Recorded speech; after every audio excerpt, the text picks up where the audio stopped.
Podnutz Daily is Thank you. a podcast where computer repair technicians come on and they share their tips, tricks, their experiences. Lots of information to be shared here. Recently, I have Tim, been getting. I'm sorry, man. We're still getting the wind. Just move it a little higher than your mouth. Wow. It doesn't have to be in front of your mouth. Okay, how about that? A little lower. How about that? Go ahead. Hello, hello, hello. Try that. Let's try that. Okay. Okay, you're good. Sorry, man. It's just it was on last show too, and I just didn't notice until I didn't even listen to him. So hey, you're the one that tells me that I have to use this mic. So it's better than the snowball. All right, if you say so. It is. Go for it. Okay. Recently, in my computer repair shop, I have been getting viruses that cause your my customers' files, folders, pictures, my documents to suddenly disappear, and I get these panic phone calls from them, just thinking that the virus just deleted all of their photos, all of their documents. So, that's kind of what's been coming through my shop here recently.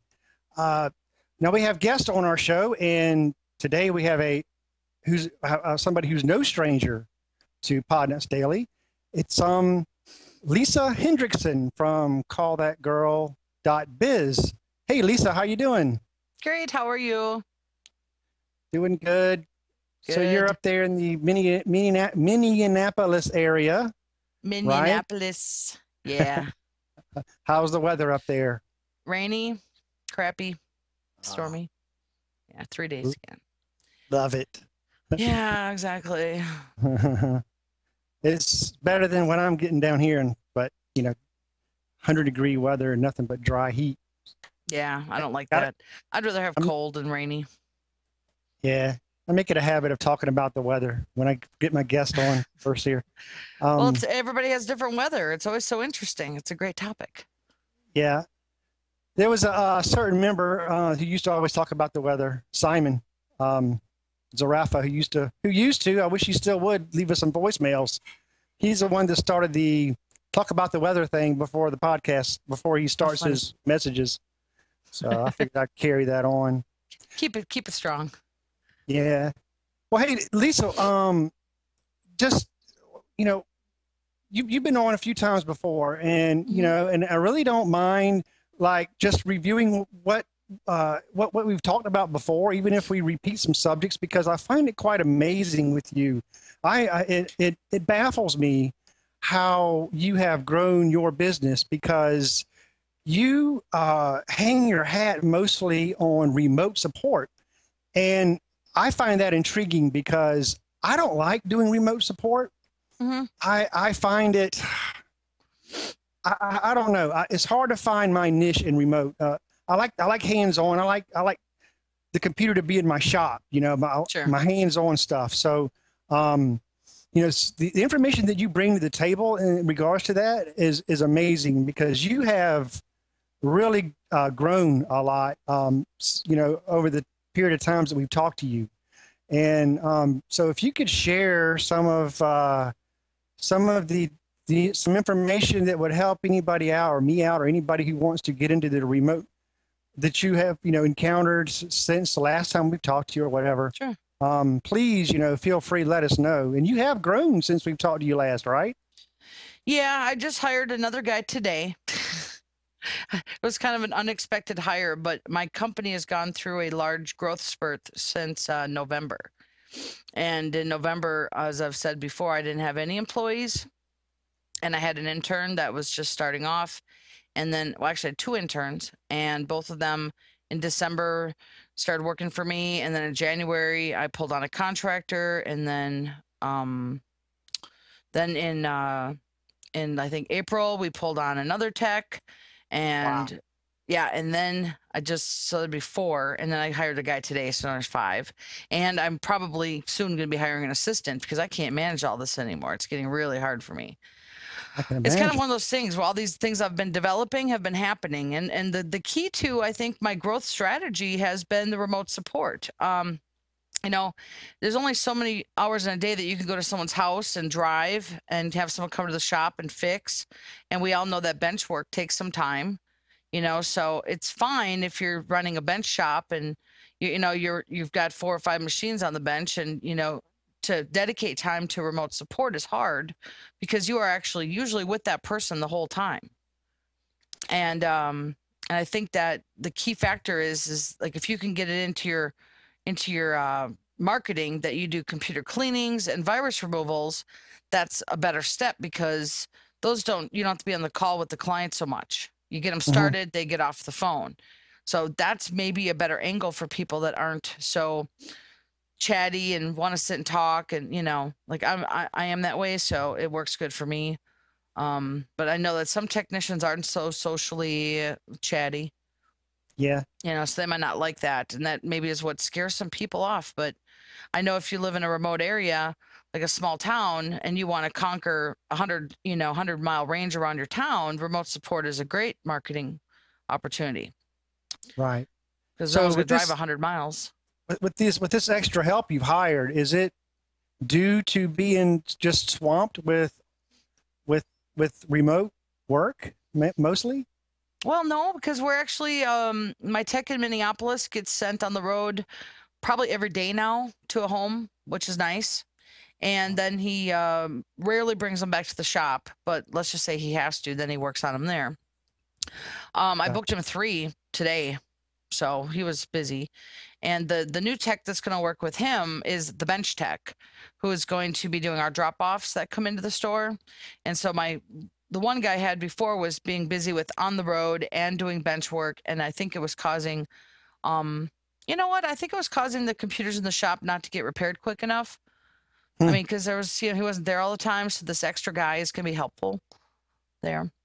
And my tech in Rochester with me, he does the same thing for the Rochester store, does the in-store repairs, and then goes on site and also does remote. And he is like the key remote guy. He knows a lot. He's on the phones all day with me. We in and out all day.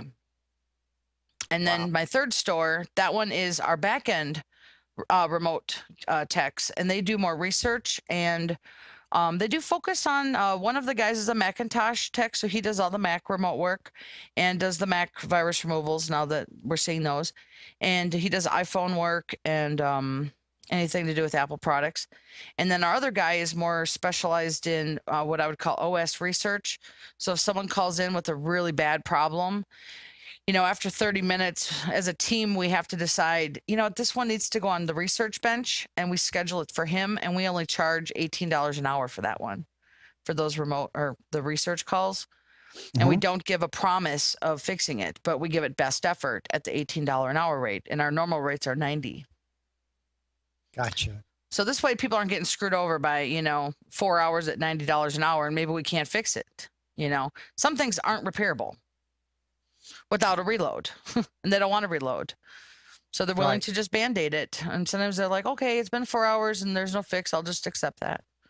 Well, let's back up a second. You were talking about Apple and the Apple viruses that were coming up. Are those being fixed remotely, or All of them. Yep. Are they pretty simple to repair? Really? Okay. Yeah, well, the Mac Tech figured it out the first time we got one. He fixed it in I think 20, 30 minutes, it's pretty simple if you know what you're doing. I, of course, didn't do it, so I don't have to worry about it. But I would have had some struggle probably the first time, but I would have figured it out, I think. I have him, so he does all those. Cool. And now, are you finding that are you finding that it's just one particular virus, or is it several? I think the last time the only one we've seen is that first run of the Mac Defender. Okay. And then after that, there was supposed to be a worse one, and I think we saw maybe that one, and then we haven't seen one in a while. So I think what they're doing is prepping to hit harder. They're going to come back. You hear that? I'm quite sure of that. Yeah. So in a nutshell, the whole remote support thing started, I've told this story before, when it was a snowy winter in Minnesota and I didn't want to drive so much, and I just focused on that and started doing a really good interview process for people. And when they call, I say, You know what? What's your problem? We figure it out and we book it based on if their internet works or not. And if it doesn't, I've even like had people configure routers. I've walked them through it. Takes 15 minutes. I mean, if you know the steps in your head, you can walk someone through anything. I've walked people through installing Windows before. I've walked them through blue screens of death, how to fix that. Our latest one has been really big with people buying new computers, and they think they have to have someone come out and set everything up. And I'm like, no, I'll remote into both computers. So I remote into both, and with the tools I have, I can move their data between the computers, and we mostly remote in and get the data moved over, and then I do all the setup of their software for them, and no one's there, and it takes maybe an hour. I mean, no one has to go on site, and we're there on the phone maybe an hour. So you say you fix blue screens, and that's kind of tough to do. I'm trying to imagine me remoting into a customer's computer, trying to get something done, and it blue screens on me. So I lose connection right away. Boom. Well, part of the blue screen repair is people will call in and say they have a blue screen of death. And what happens is we get the error code and try to figure out what it is. And many times we can just boot into safe mode and fix the with the error. You know, we can get them into safe mode and with networking, and we can remote in. Aha. And other times we might have them do things if we can't. And people are really, they want to do more. They want to learn, and remote support really enables people to do things for themselves. There are people that don't want to do it themselves, and they're willing to pay for a home visit, and that's fine. We don't ask them to do any more than what they're comfortable with. That's You'd key. be surprised. It is. Yeah. And a lot of people are willing, though. They're like, oh my gosh, this was so much fun, because it's not something they would normally do.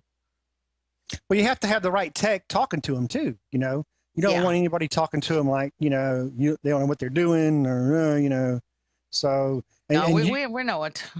Yeah. I mean, you possess that quality, and you carry that over into your other technicians that you hire. I think you've talked about that before. Yeah. Well, it's hard to train people. Yeah, it's very hard to train people. That's got to be tough. I mean, how are you managing these people? I mean, when you're by yourself, you have yourself to worry about. Anything that goes wrong, you blame yourself. You can manage yourself to the best of your ability. Now you have other people who you have to manage, who you have to be sure they're staying in line. How are you handling that? Well, I think I started off by doing, I created a manual of operations, which was helpful, but like any place you start a job, they hand it to you and you're like, okay, I'm gonna read it, but it makes no sense till you get hands on. Right. And then you can have a manual of operations that's 3 pages long with every single thing in it, and there's always going to be circumstances that go outside the manual, always. Yeah. And especially with tech repair, it's kind of like the what if and what happens then, and every scenario is always different every time. So a lot of them check with me all day. I would imagine that the bigger you are, the more employees you have, maybe the more important it would be to have it, like in writing. But on the other hand, if you don't have all that in writing, I mean, you kind of lose the ability to sort of make the rules up as you go or change the rules as you go, so to speak. Well, things change too so much. I change a process and procedure constantly. I have to, because some things change with our world, like antivirus or one day I'm like, okay, we're not going to sell this anymore because of this. And the next day I'm like, oh, and I hate that now. So now what should we do? And it's kind of like, since you're the owner, you can implement a change. Then you have to go and tell everybody about the change. Yep. And the problem that I think my techs have is they're like, oh my God, you changed so much stuff. I'm like, I have to. We're in a computer world. Nothing's going to be consistent. So, I mean, I think as long as you have consistency with the things they care about, time cards, pay, vacation time off, they will wiggle with everything else. They will go with the punch because you're paying them. You're right. And if I tell them, you know what, today I'm going to have you do this all day, they do that all day. That's what they do. You are the boss. If they don't like that, then you're fired. Well, you know what? I've never had anybody challenge me yet on, like, when I call them right at their shift time, I'm like, okay, here's what you're doing today. You don't do anything else but what I tell you. I mean, it's because of things that are important that they have to do. Everything else that I've given them side projects gets put on hold. Today is very important. And one of my techs today, he remoted into 4 computers. He fixed 3 viruses and set up an iPhone synchronization for someone, and went and looked for some Firefox bookmarks that didn't get backed up. So that was his day. We had a lot of viruses today. Yeah, lots of them. Oh yeah. Well, Yeah. I mentioned the one about the open with virus. You know, the ones that hides all your documents, all your pictures. You know, I know how I fix them when they're on my bench. What's your process if you're doing it remotely? How do you fix them on the bench? Well, let's see. I fix them on the bench. I basically run my gamut of tools. One thing that helps with the hidden files and folders is unhide.exe. That works really well. And then, you know, scan for any rootkits using rootkit scanners. But you know, the only thing about the unhide.exe is it also unhides hidden files and folders that are supposed to be hidden system files. So you got to kind of go back and kind of rehide those. But yeah. We just found that tool, I think, just a few weeks ago. We've been doing it manually before. Really? Yeah, and the thing is that with these viruses, we put a lot of research into them, Tim, because it's our bread and butter. So when a new one comes in, I put one of my lead techs on it to go and research the jeepers out of it, and also he does a lot of learning on his own, and he'll find out things. Yeah, because he's so familiar with them now, and where they live and where they go and what they do, and you know everything. So I think what happened with me is that since I am the remote queen of of the company, that I always have to end up being the breadwinner of figuring out new stuff. And that's why I like what I do, because I am actually, besides a business person, I like the technical end, and these things I've been coming up with.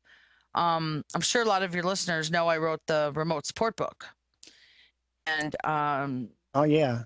Yeah, it's we have it up on Podnutz too. Was it podnutz.com/call that girl? I think that was correct. Yep. Yeah, if you want to go and read into that, that's I wrote that book because there were so many people that wanted to know more about it and get their feet wet, and it's a really good guide.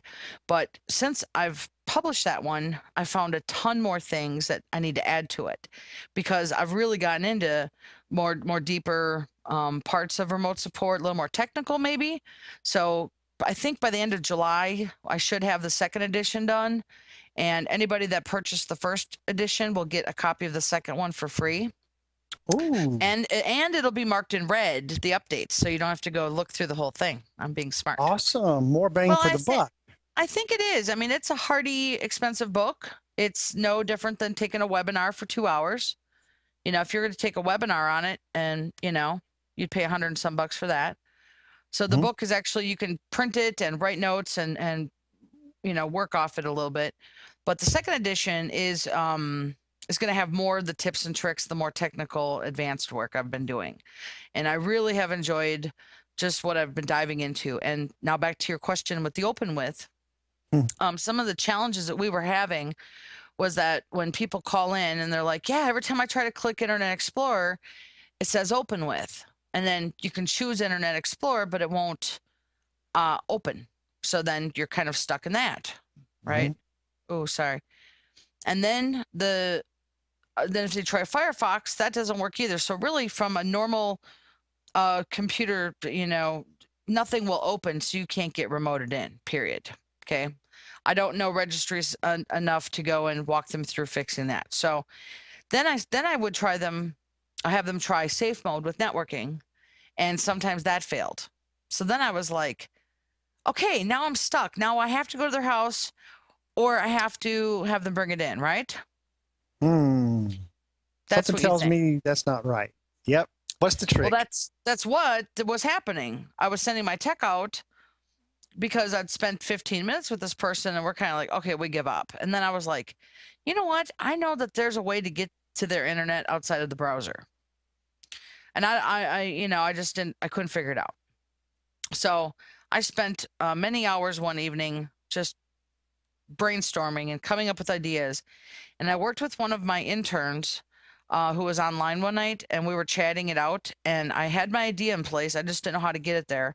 And then he figured it out. And after that, we found 2 more solutions. So I'm going to give you guys the tips right now.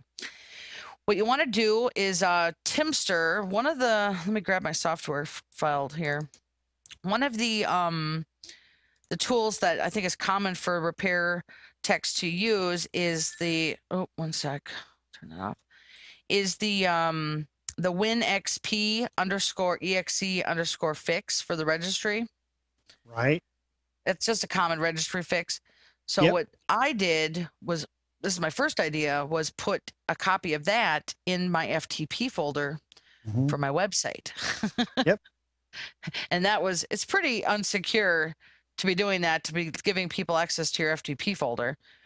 But I kind of felt like I had no choice. I was like, if that will work, I will be thrilled. Well, Lisa, how could it now? They can't open their browser. Does their browser open, or they just can't connect to the internet? I mean, they would have. If you go through Explore, you can get to FTP. Okay, when you have that virus. Yeah.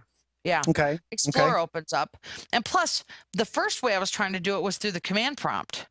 So it was in command prompt FTPing, and I got blocked by GoDaddy because I thought if I could get them in the command prompt and FTP in, then they could just type in the file and run it. Well, GoDaddy, I spent an hour on the phone with them, and they were like, nope, no way. You have to use FileZilla, and we're not budging. And I was like, all right, that ain't a good enough answer. So my first thought was to do the FTP. And then that, like I said, failed. The FTP through command prompt failed. And then my intern came up with the idea of going through Explore. And it worked. And I was happy because the minute you type in the exact path, it launches up an FTP login, and he logged in, and you could go and run it. Well, that seemed like a lot of work, and it wasn't really secure. So then we were in Dropbox. And if you go to Explore and type in the a public link of a Dropbox file, it opened up there too. And then that fixes the open with.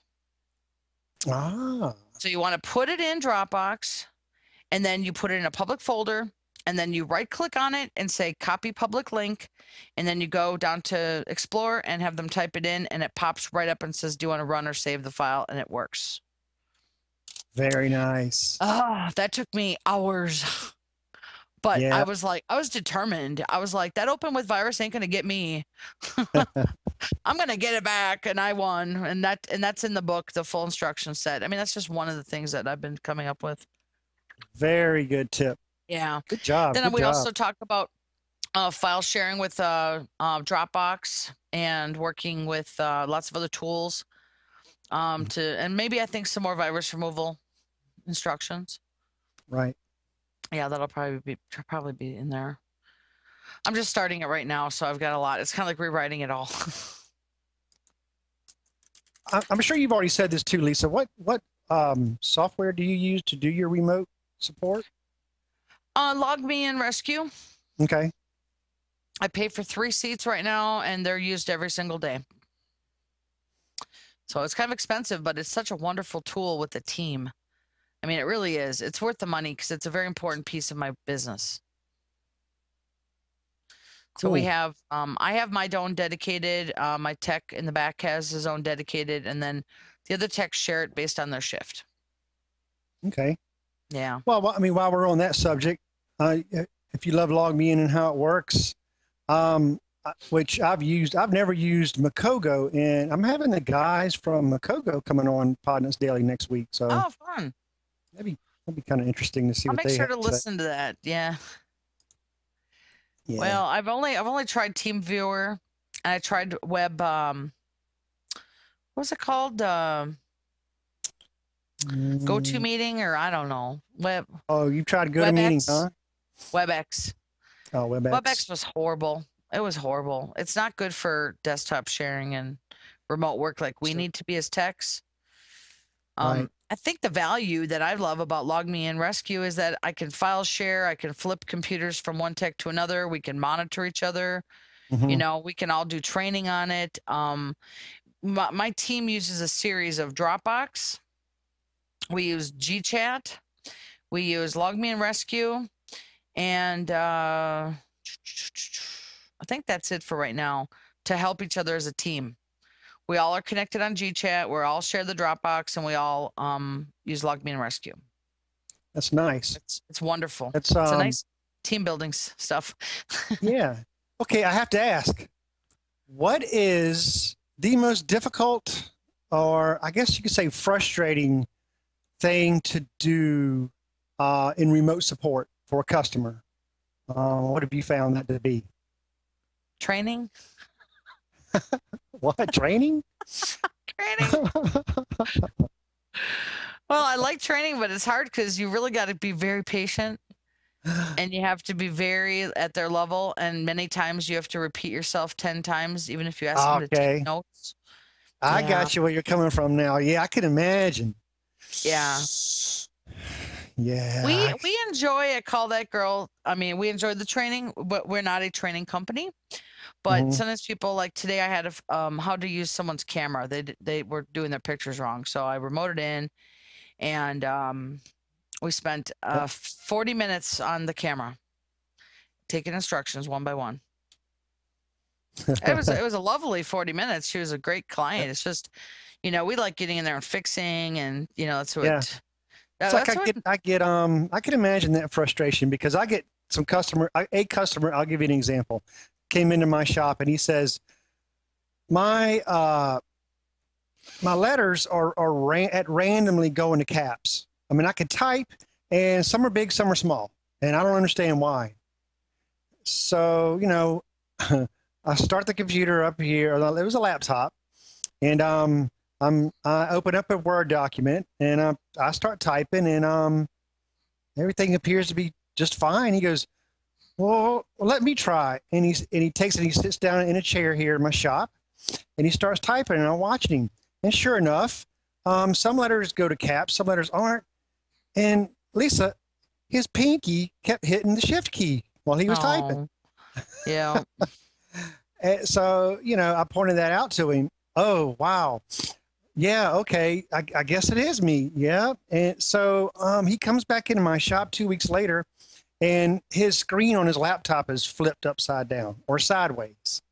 You boot it up, it goes to the logon screen, it's sideways. Yeah. And he says, oh, what's wrong with it? Well, Control Alt up and it flips your screen. He had inadvertently hit those keys while he was cleaning his keyboard. It's the same customer. So I could imagine somebody, like that would be kind of, it would kind of be a snag in your remote. Yeah, we get them all though. We get them all, and we know that. And some clients are, even the ones that are hesitant to do remote support, they're very slow, and we're patient with them, and we get connected, and they think it's the best thing in the world, and they are. Sometimes it's actually knowing how to understand a client's level of technical ability, to judge it right away, and to go their speed, and to not go fast. You'll tick them off, you'll irritate them, and I mean, I've worked with 85-year-old grandpas before. It's they love it. This is new for them, so you can engage it, or you can not engage it. And part of the book, we do cover how to work with people. I mean, I think that some people think that the book is all technical, and it's definitely not, because if you're going to add remote support onto your business services, you better know what you're getting into. And the book it's a lot of it's customer service, and how to deal with complaints, and how to deal with, this and that, because it's a whole new service line.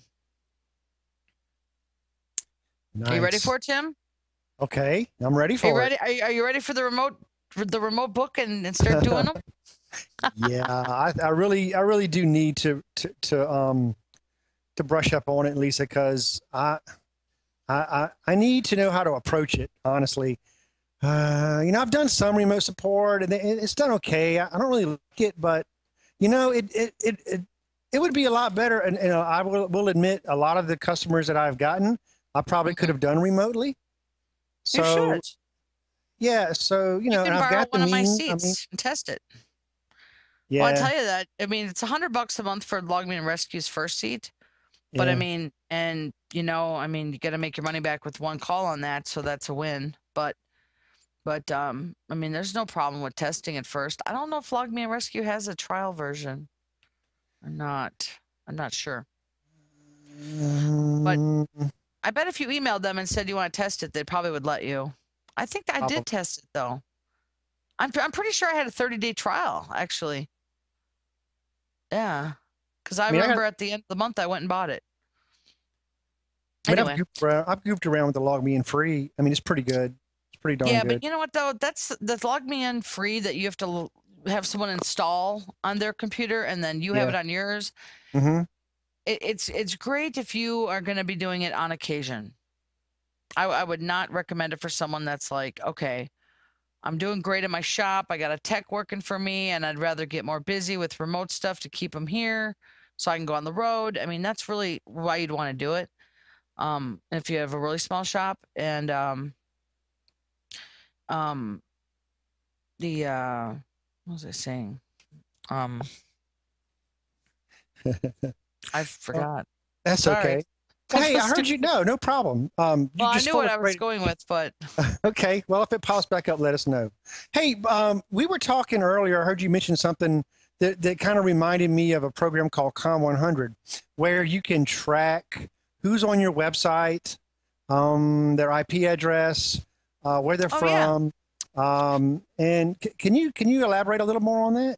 Sure. 1 second. I'm using this software called Zopim, Zopim, and it looks like a Pac-Man, little orange Pac-Man guy. I love it. This guy named Leaf turned me onto it, and he had on his website, and he started chatting with me, and I was like, oh my God, I love this thing. So I went and I'm not kidding, I installed it and had it up on my website in less than 5 minutes. It was so awesome. Wow. And I did the trial for 10 days, and I'm addicted. I actually have a tab on my browser now, so it opens to that every day. And cool. I get an alert when someone's on my website, and I get to see what they're doing. And I'm going to go and log in right now. So if anybody on Justin TV wants to go in, I will chat with you real quick as soon as I get the login here. There's several of these floating around. Have you ever tried Com100, Lisa? I think I did. I think I tried something. Okay. But you know what, though? This one here just sold me by how easy it was. Right. Yeah, you said it installed real quick and bam, you're on. Yeah. So is it the type of thing, do you like bug your customers when they come on your site, or do you let them bug you, or how do you work it? No, I just sit and watch. I'm a marketing lurker. That's what I would probably do too. I can't stand.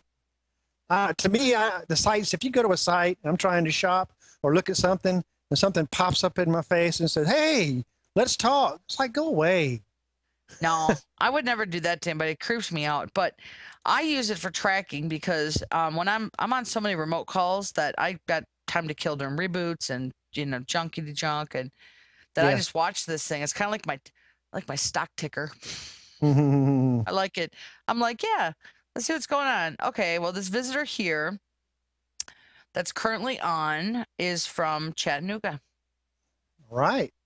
And they're on Chrome, on a Mac, and they've never been here before, and they've never chatted. And it came in. Sometimes if there's a referring site, it says referring site. So I just keep that in my mind. I haven't been keeping track of these yet. I'm just watching it right now just to see how nice it is, and seems really nice. I need to figure out how to make reports though, so I can pull reports for the month. Right. So basically, you install that through your HTML onto your site, and this is just for people who don't know. Yeah. Anybody that goes to your site, you get a notification immediately on your browser, right? Yep. And then when you click on it, you can see their IP, where they're from, what browser they're using, what operating system they're using, pretty much, just the whole gamut of information. Sure. And, that's a good way to gather info about, what kind of customers you're attracting also. Well, it even shows Google words searches. So, Tim, why don't you do this? go to Google and type in the word Comcast and Norton. I use this one a lot because I get a lot of hits from it. You should see Call That Girl on at the page 1 at least. Comcast and Norton. Yeah, search those words together, Comcast and Norton. Okay.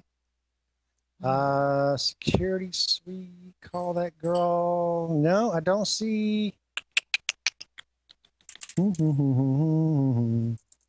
Hold on. Well, I should be on there on page 1 or 2 at least. It's one of the high search blogs I have. Blogs, Comcast. Oh, let's see. Customer Comcast page. I don't see it. Well, okay. Here comes the boys. I see them all logging in. I mean, I'm on your page now. You should see this thing.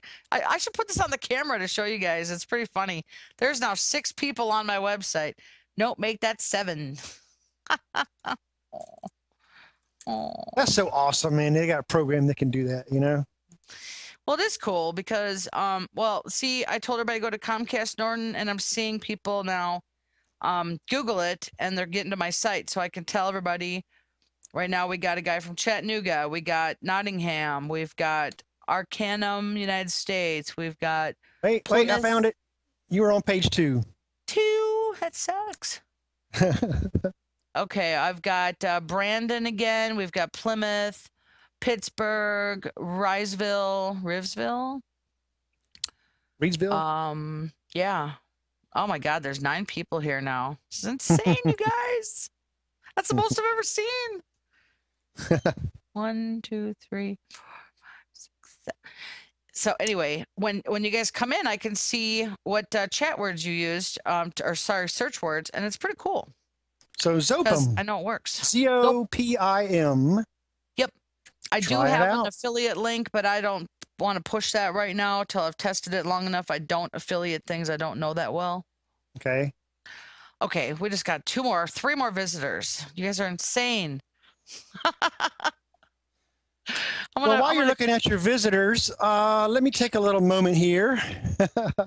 Podnutz guys rock, man. Podnutz community is awesome. Podnutz does rock. I'm going to do a commercial. I'm going to talk about Fabs Auto Backup. Cool.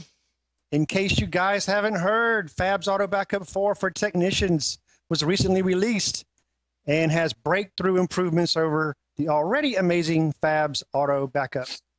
Fabs Auto Backup is a key program for PC technicians needing to back up customers' data and transfer it to new machines or installations. This new version is mostly designed for professionals like computer repair shops who need to back up data for several users' accounts at once or to save data from unbootable computers. Like Fabs Auto Backup 3, it makes the backup and restore tasks easier. This program handles the backup and transfers of emails, documents, and much more. Podnutz guys are going crazy about this program. See what all the buzz is about and find out more at podnutz.com/Fabs. Guys, use the Podnutz link if you want to support Podnutz. Podnutz.com/Fabs. Check it out. You use Fabs, Lisa? No. Yeah. Well, you should. I'll tell Bryce to do that. Yeah. Check it out. It's it makes life easier in a lot of ways. Yeah, I've seen it on Technibble. Yeah, you actually would have to use it to really realize what it can do for you. It's a pretty amazing piece of software. And saving time is what us techs really love, you know, to do. The saving time. We like doing it the long way, I call that girl. The non-easy way, yeah. You're kidding me. Wow. I know, ouch. Wow, man, the long way? Dang. Okay. I'm just in awe of all these people of coming on my site. I'm like just loving this. 9 people? That's a big deal. You're on Podnutz, so yeah. I don't understand though. There's one difference here. One of them says served by me, and the other ones say active, and I don't understand what that means. Couldn't tell you. You know what it could mean is, oh, I'm chatting with them. That's what it is. Right. Ah! Probably is what it is. So I see here on your site, you have Twitter, Facebook, LinkedIn. I mean, you are the guru of social networking advertisement. I mean, that's where your anchor is.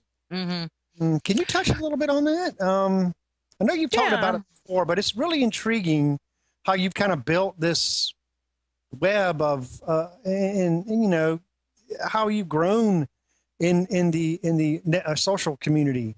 Mm-hmm. Like if Well, it's like building. I'm sorry, like start with the basics of what somebody would need to do with their business, and then, you know, just take it from there. Sure. You know what? The social media thing, I've said this before, did not start with me saying, oh, I'm going to go do social media. You know, I started off in 2007 when it was like not even a word yet or a term or whatever. So, when I started out, it was kind of by accident because I just fell upon this LinkedIn stuff, and back then nobody was on Facebook, and not that no one I knew anyway, and so LinkedIn was my thing, and I started figuring it out, and it's kind of like you have to really want to enjoy being social. Even if you're just online, you're still being social by talking to people somehow, you know. Yeah. So within, I don't know, I suppose a year after doing that, I started bleeding in Facebook and the little stuff. I got the Twitter account, and I just, I was like, how do you do all this kind of stuff? Well, what I found was my own formula. And my own formula works for me. I don't know if it works for everybody, but it's kind of like you have to do consistent things on a consistent basis. So the things you're doing have to be done often too. Like I've been really bad with blogging. Blogging is the core of all my social media. So when I'm not blogging, I'm not doing well with social media, period. Because the blogs are the core. And I guess I'm going to plug my social media book too. So yeah, please do. It's callthatgirl.biz/ebook. And right now I have it on sale for $4.99 for the summer.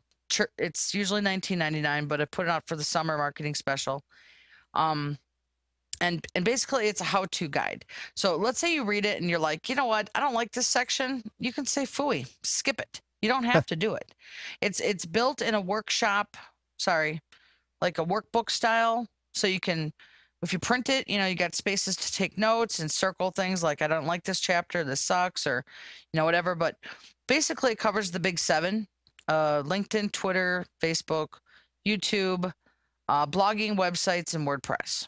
All of those together combined can make a pretty nice social media campaign. But the blogging is the anchor, the key to it all. Anchor, yep. Without blogging, I would never be where I am with it. I can guarantee that, because blogging is where you tell the stories. And the stories get fed through social media outlets. Does that make sense? Yeah. And the stories that I tell are day to day. Sometimes I talk about what happened in my week, and sometimes I talk about a new virus that's out, and sometimes I talk about shortcut keyboard tricks. I mean, being in computers, we have a lot of things to talk about. And those that are, lucky enough to like to write and tell stories, you should be a storyteller, not a technical writer, because people won't be interested in your technical writing. Does that make sense? That makes total sense. Yes. People like reading stories from the road and the problems you had, and they like seeing emotion, and that's why sometimes I don't spell check and I swear because I want them to see I'm a real person. And you know what, Tim? I don't even have a marketing budget at this point, so I would have to say that the social media is doing fabulous for me. We're doing, I don't know, 40 plus. I don't know. I haven't counted in a while, but 40 to 50 remote jobs a week now between all the techs. That's awesome. Yeah, and sometimes they're just short ones. Sometimes they're big ones. Sometimes they are just a 5-minute fix. But either way, that's what we're, I think, averaging right now. Well, I'm just saying the advertising is it's one of the bigger financial concerns of my business, and to be able to use those free resources, and to grow your business from that is like, I mean, that's Well, you gotta figure out what's gonna work for you and what you're interested in. You know, if you're like, you know what, I don't want this LinkedIn, I don't like it. Well, then don't add in LinkedIn. But there's parts of LinkedIn that are very important, and I think for business owners, we could definitely everybody should be able to get on LinkedIn and do well with it because it is a hotbed. It's all your perfect clients right in one spot. Facebook is your perfect clients, but those people are I think geared for recreational use. They're using Mhm. Facebook for fun. And I've been saying this for a year. I've yet to do really good business on Facebook. Really. Not really. Huh. No. Nope. And I got the fan page. I've got 1,400 fans, and very few of them are clients. Almost half of them are from other countries. So I don't really consider them like fans in my neighborhood, but they're fans in general, which I guess an international audience is better than none. I'm on their walls, you know. I How don't know if far they do ever you reach call out, Lisa? far. You go. I mean, you'll do a remote job, anywhere in the world. Well, correct? I've Okay. done them. But you know what? I'm not saying that the people from other countries aren't of value. A lot of them are. They flirt with me and chat. Mhm. I wouldn't say they're probably into call that girl for purposes of repair. They just Never know. found your name in your site. Yeah. And they said, "Hey, I need some help." Yeah. Well, Oh, it's just kind of fun. that reminds me. There's a post in the forums, Podnutz forums. Yeah. If you recall, I don't know if you've touched on this or not. About somebody who found a cartoon caricature that looks very, similar to kind of what you have on your site. Not, not that close of a resemblance, but I can't remember. Was it advertising clothing or something like that? Oh yeah, I saw that. Who's that girl? Yeah, I just Mhm. got a kick out of that. I just thought that was funny. I forgot who put that up too, but they thought it looked like it was from a Japanese store or some other. Oh, I don't remember. I thought it Yeah. was from another country, but I don't quite remember that either, but I mean, I guess what they were asking was, hey, did you get the idea from that, or did you know that existed? oh no. The Call That Girl brand got built from someone out in Philadelphia that created the logo for me. And she's the Aha. one that put together the picture and the monitor behind her.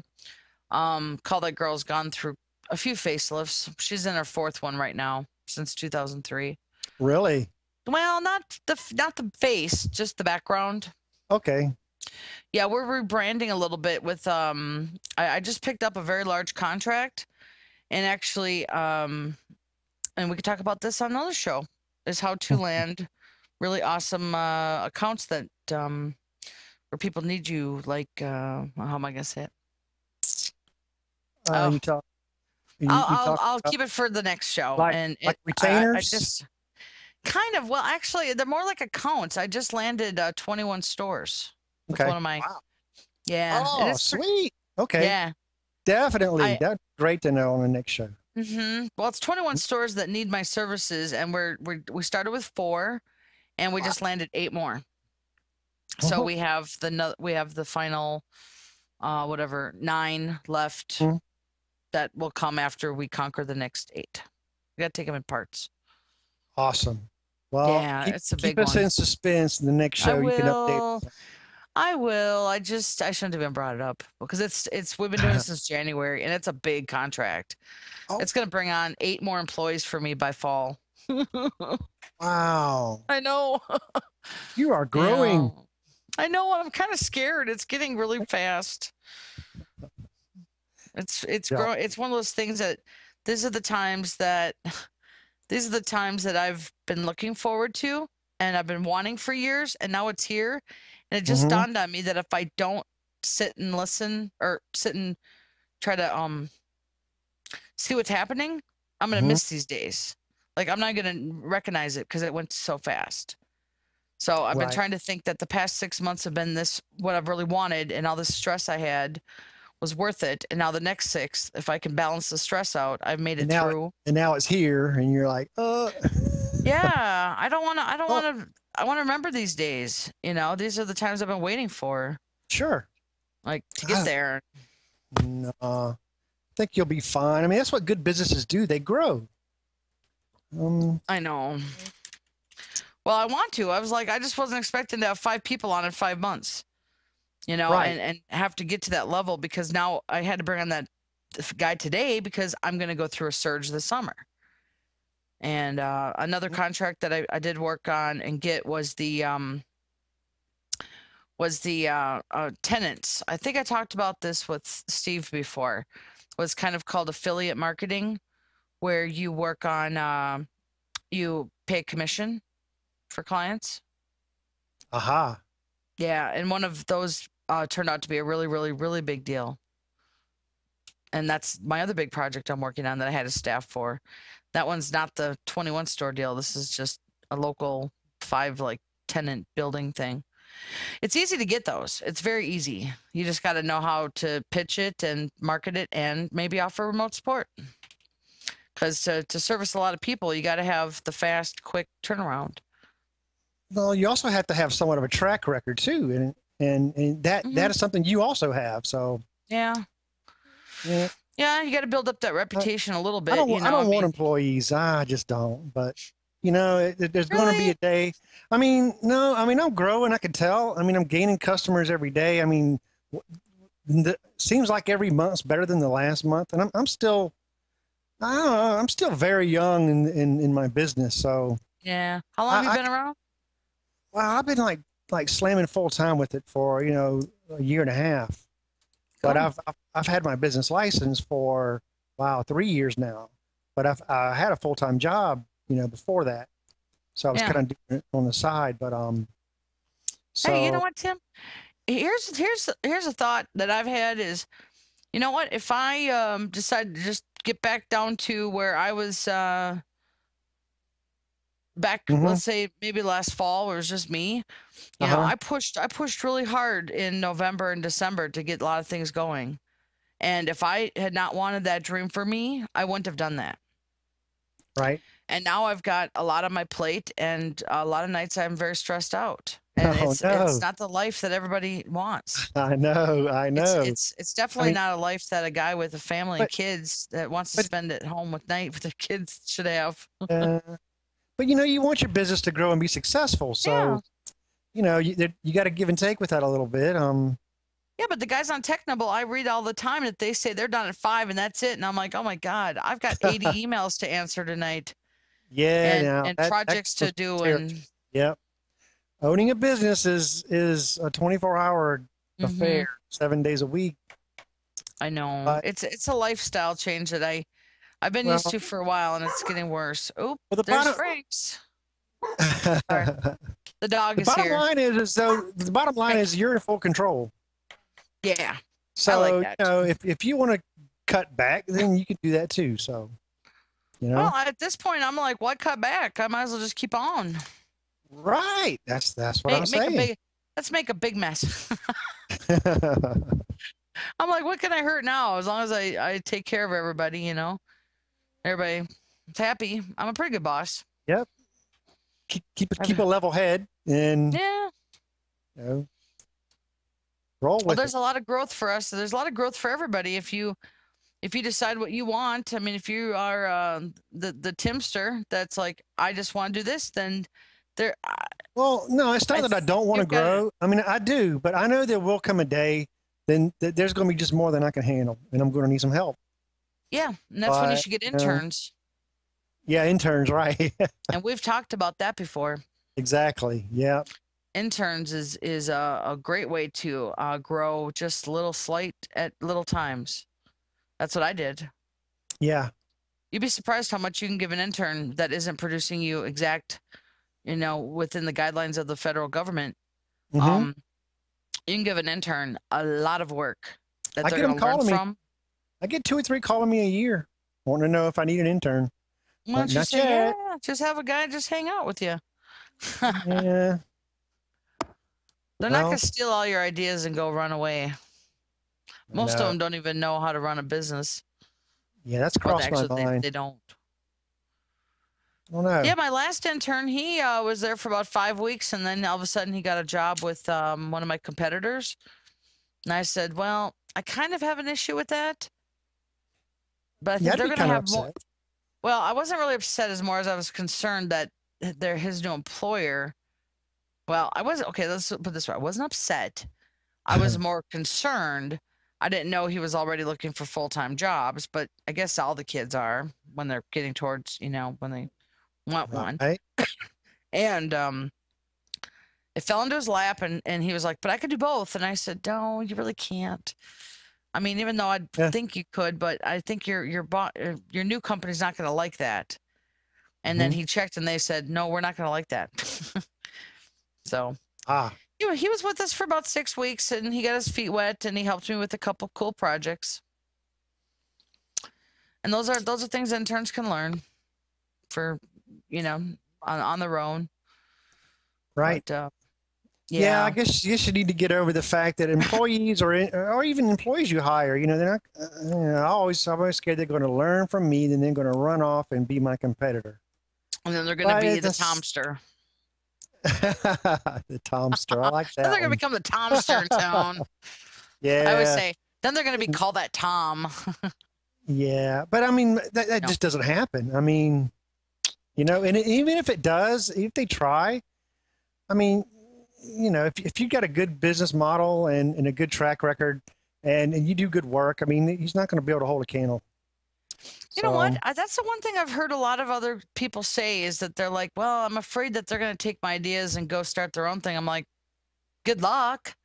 Look how long it took us to get where we are. I know. I mean, for them to go and learn everything that you do, they don't know your brain. They don't know what you did. They don't know who you built relationships with. They don't know all the stuff you do. You can go on to Podnutz or Technibble and read all you can, and no one knows until you've actually been in that position. So true. I would never not get an intern because of that. Most of them are too inexperienced anyway, and there are a lot of them just like computers. And some of them may try to do their own business, but for the most part, they're going to not be able to live long because they're not going to make any money. They're not. Like, good luck. Try to pay your mortgage with that. Yeah, really. Well, they might be able to pay a mortgage, but that'd be about it. When you start paying yourself and your bills and buy stuff for your kids and family, and then you can make it happen. Yeah. Well, Lisa, what do you say we move into some emails here? Sure. What All right, do we got? let's see what I can mess up here. Wow, this is a really short one. What is it? This one says, this is from Jeff. Flat screen LCD monitor. Are these fixable or cheaper to buy a new one? Well, I don't know. I got one in the basement that my brother's been working on for hobby. Just need a new bulb. So yeah, could be blown. What was he talking about? I guess he's talking about computer monitors, not like laptop screens. So I don't know. There's been times where you could crack them open and find some blown capacitors that you can replace, and that's pretty easy to do. But Steve replied and told him, I'd say definitely buy a new one. They're so cheap these days. That's a good point. I don't know. I just got off my 17-inch monitor this year. I had that only for 4 years.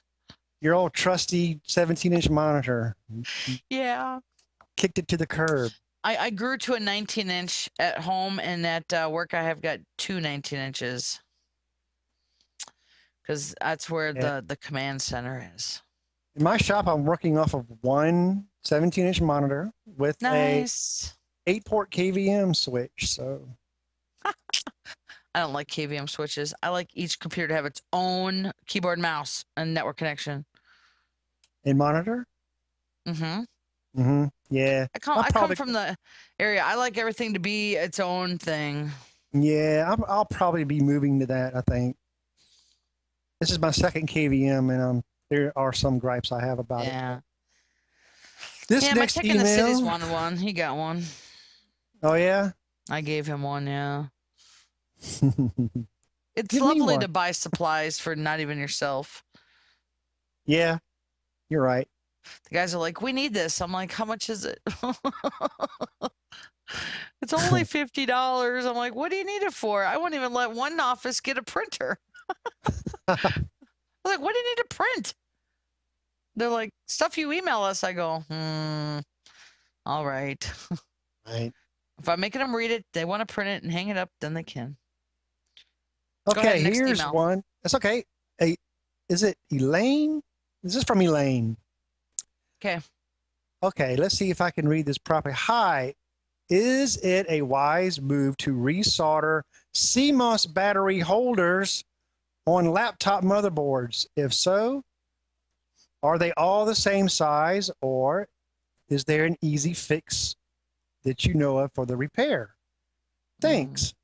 CMOS battery holders, resoldering. I think she's talking about the little watch battery. Sometimes they're wrapped in a little plastic cover, and they're kind of taped or glued to the board. And then sometimes they're all like one unit, sort of. They're in well, just like she explains it, a holder that is actually soldered to the board. I would imagine you could desolder one. I've never done it before, but I imagine you could. It might be a good job for a rework station. I don't know. I don't know. Well, probably one good thing to remember that Steve had mentioned is to remove the CMOS battery before you try to desolder the battery holder. But I think it's possible. I haven't been in a situation where I needed to, but I have looked at them, and I thought, wonder if I need to remove that. I wonder if I could. And I looked at it, and I'm like, yeah, probably could. Thanks, Elaine. I don't know. I don't solder. Let's see. I'm getting into it, though. That's something you couldn't do remotely. No.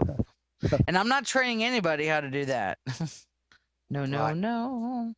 Well, I have a few more emails, but I got a voicemail from Door to Door Geek. If we can cue that up. Hello, Tim, sir. Steve McLaughlin, Door to Door Geek. Backing up Google Docs automatically. There is a tool called Google CL. The CL stands for Command Line.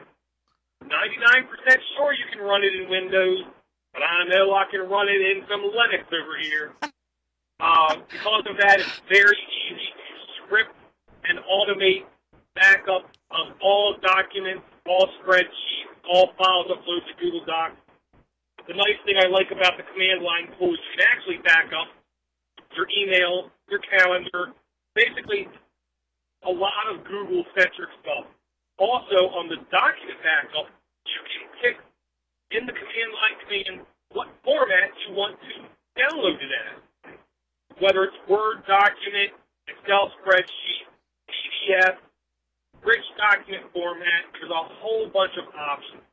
So if people want to automate the backup of Google Docs, Google emails, and Google Calendars, just search Google CL, Google. C is in command, L is in line. All right, Tim, so you're doing a bang-up job, man. I'll talk to you soon. Bye. Wow. Tim, Door to Door Geek was he live or just recorded? He actually sent in a voicemail for Podnutz Daily. Oh, cool. Okay.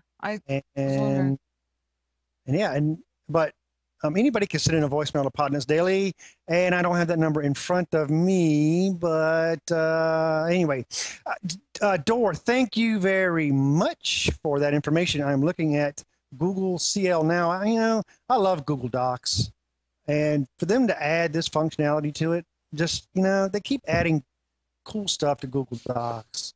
I love Google Docs. I hate them. I hate the Google Docs. Oh, you got to be kidding. Oh, no. Nope. Okay. I don't like when I get one from someone. I don't like any of it. I do like a couple of their products, so I'm not going to be a hater. But, yeah. Oh, okay. Don't work for me. Okay. Yeah. It's not for everybody. Yeah, no, it's not. But thanks. I still troubleshoot it. Yeah, but I just want to thank Door to Door Geek for that information. Very, very, very. He's always full of information, and because of him, I'm gonna have Linux Mint at my house soon. I decided that I didn't really want to spend the time installing it, so I gave it to my research tech who's doing it right now. Having fun. I'm sure you just made Dor smile. Uh-huh. See, Well, he that's knows his I'm goal. doing it. He's I just trying to convert the world over to Linux. So I just need to go get it, and basically once I get it, then I will do all my own installation of my apps and troubleshooting and all that stuff. But I was like, I'm gonna give that to Eric. Let him have fun with that. I got other things I gotta do today. But there's a Linux Mint coming to my home soon. wow, good for you. Thank you. I'm pretty proud. Dor didn't have to sell me hard on that one. Right. So anyway, I think we'll wrap it up. Sweet. Lisa, it's been a real pleasure having you on Podnutz Daily as usual. Yeah. Oh yes, love to come back, and I think the roster is pretty full. So I guess you can catch us somewhere in the TeamSpeak too. Ah, yeah, TeamSpeak. TeamSpeak is the place to be for tech information. For live. Yeah, it's like tech radio. It's awesome. Yep, live tech chit chat. Wow, recently Carrie Holtzman's been in there. How about that? Yeah. We have all of so that's pretty neat. The server sign up for that, if you download TeamSpeak, is podnutz.instants.net. Port 4201 is how you access the Podnutz TeamSpeak server. And I do love it. It's like having tech radio on at night all the time. Yes. It's just there. It's cool. Absolutely. And so Lisa, if anybody needs to, where can people find you, Lisa? You can find me at callthatgirl.biz. You can you can review all my publications for sale at callthatgirl.biz/publications, or the ebook is /ebook, or you can see me on Podnutz TeamSpeak at night. You can see me on Technable. You can see me where else? At my email, lisa@callthatgirl.biz. I'm on Skype. Good. I'm on Facebook. I'm on LinkedIn. I'm on Twitter. Wow. Just Cool. Google Call That Girl. You'll find me somewhere. Thank you, Lisa. Sure. Thank you. Guys and gals, please keep sending me emails for Podnutz Daily. You can email me at timster@podnutz.com. You can find me on Twitter at timster_. My website is timscomputerfix.com. So thanks everybody for supporting and listening to Podnutz Daily. We're going to keep this thing going. So, hey, everybody keep on fixing those computers. Keep on fixing.